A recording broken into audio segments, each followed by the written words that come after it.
mulle selles mõttes hingelähedane, et mul alati, kui ma olen mingi vana pilli ära teinud korda, siis mul on hästi hea meel sellega.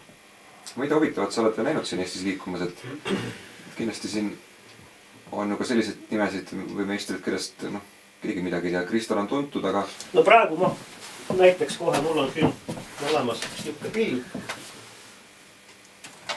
See on nüüd pärit oksjonilt. Ja selle on teinud siis sellised mehed nagu Kraemann ja Olbrey. Need on Viljandimaa mehed ja tegelikult... See venekeel silt? Jah. Siin on siis Fabrika Musikalnih Instrumenta, Kraemanni, Olbrey, Revel, ühesõnaga. Ja siis ma uurisin Teatri- ja Muusikamuuseum, mis on selline ärakas nagu Risto Lehiste. Ja temaga rääkisin ja ütles niimoodi, et saatis mulle kirja ka, et see sama Kraemann ja Olbrey tegid põhiliselt klavessiine ja siukse asju. Et kitarre on nad vähe teinud. Et neil näiteks ei ole ühtegi pilli Teatri- ja Muusikamuuseum, mis oleks nende tehtud. No selle on kitarre ühesõnaga.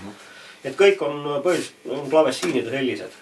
Ja selle pilli omanik on siis Jalmar Vabarna, pärimusmuusika. Ja tema sai oksjonilt selle kätte, ma andsin talle nagu, ma ise tuhmisin sellest osta neti, mis on see portaal.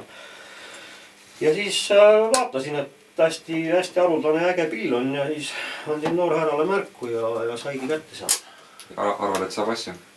Päris kindlasti ka. Päris kindlasti. Et kas sa siis teete 7-keelseks uuesti või mõtled ümber või? Ei, siin on ikkagi jälle see eesmärk, et mees tahab mängima hakata selle peale. Ja 7-keelset ei mängi ju.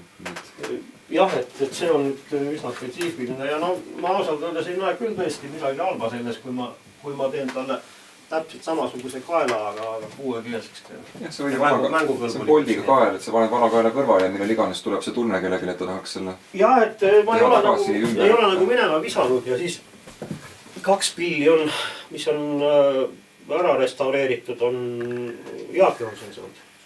Viimasel ma andsin nüüd sellele viimasele volgitalele.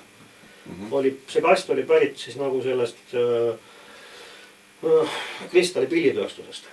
Sest peale Kristali oli seal ju terve kari meistrid, kes tegid seal mandoliine ja mis sealt tuli ikka päris palju seda saa. Viiulit ja poolid ja tsellosid. Ja näiteks see pill on näiteks pärit, mis on ka Vabarna oma, on pärit jälle Kristali pillitööstusest.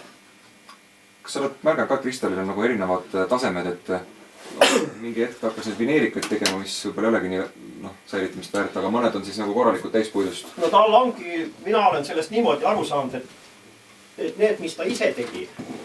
Et need olid siis kõik korralikult? Need sinna ta pani sildi ka sisse.